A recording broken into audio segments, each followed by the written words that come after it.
La santé publique.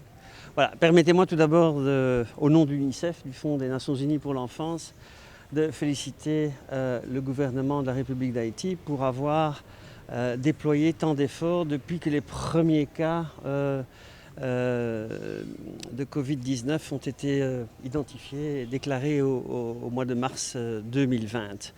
Je tiens à remercier tout le leadership du ministère de la Santé publique et de la population et de son directeur régional si présent à cet atelier pour tous les efforts déployés dans le secteur de la communication.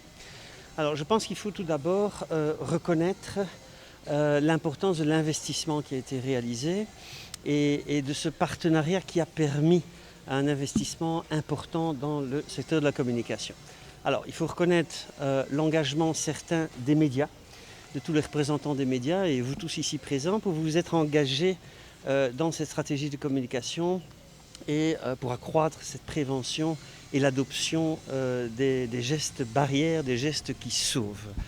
Ce partenariat avec les médias, avec la société civile, les organisations non gouvernementales, les institutions du gouvernement, les différentes institutions religieuses aussi de ce pays ont été appuyées par l'UNICEF depuis tous les derniers mois. Quelques chiffres pour illustrer cet impact et l'investissement, je dirais. Il y a quand même 5 millions d'Haïtiens et d'Haïtiennes qui ont été directement sensibilisés à travers 10 000 points de lavage de mains, grâce à près de 10 000 personnes engagées au niveau communautaire. Je parle de jeunes, je parle d'agents de santé communautaire. Il y a près de 7,5 millions d'Haïtiens et d'Haïtiennes qui ont été sensibilisés à travers les médias, les radios et les télévisions. Et enfin, 13 millions d'Haïtiens et d'Haïtiennes qui ont été sensibilisés à travers les médias sociaux. Donc ce sont des chiffres importants qui montrent les efforts des communicateurs, de tous ceux qui ont été investis dans la communication. Et encore une fois, je vous remercie, vous les médias, de tout le travail que vous avez effectué.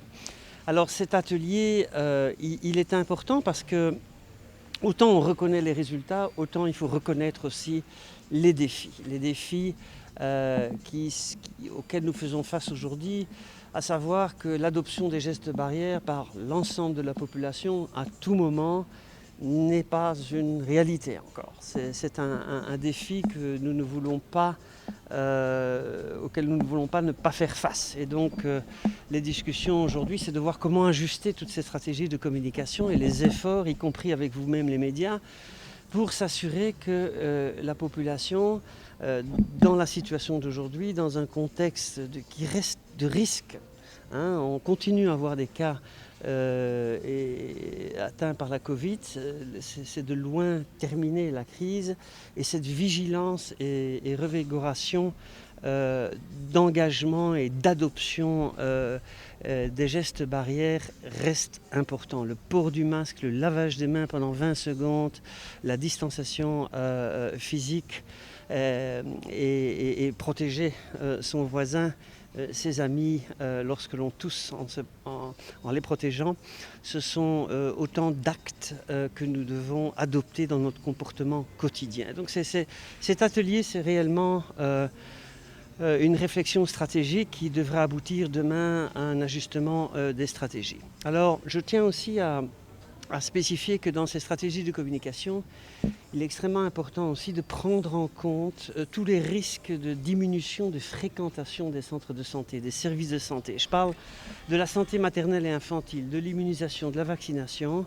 On observe dans le monde des tendances de diminution de fréquentation par les mamans, par les enfants des centres de santé et des visites prénatales par exemple ou de la vaccination. Donc je pense qu'il faudra redoubler d'efforts dans les prochaines semaines pour s'assurer que ces taux de fréquentation soient importants. La rentrée scolaire, c'est extrêmement important. Vers le 9 novembre, c'est important que les enfants puissent rejoindre les écoles pour la nouvelle rentrée scolaire dans un environnement protecteur aussi.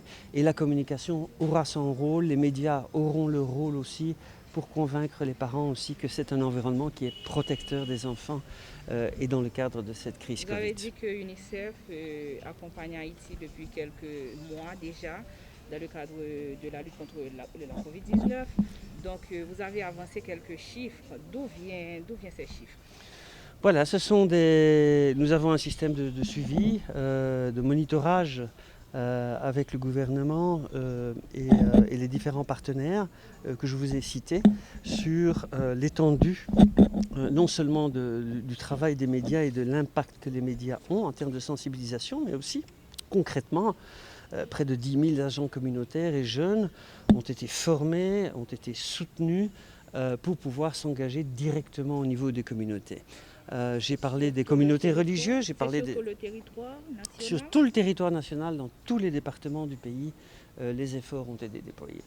Je vous demanderai, monsieur, est-ce que cette nouvelle stratégie que vous pensez à mettre sur place, est-ce que c'est parce que vous craignez une nouvelle vague de Covid-19 ou du moins c'est parce que la situation s'améliore en Haïti? Je l'ai dit qu'il faut rester vigilant. Le Covid est toujours parmi nous, il y a une diminution de cas, c'est certain, mais le pays ne reste pas à l'abri de nouveaux cas dans les prochains mois. Donc c'est un devoir, c'est notre devoir, c'est notre obligation à nous tous de continuer à protéger les populations et d'assurer que les comportements soient maintenus pour pouvoir protéger tous les Haïtiens et les Haïtiennes du Covid-19. Votre nom et votre fonction? Bruno Mins, je suis le représentant de l'UNICEF en Haïti, arrivé fin du mois d'août. Merci beaucoup. Je vous remercie beaucoup. Vous avez une carte? Merci beaucoup. Vous avez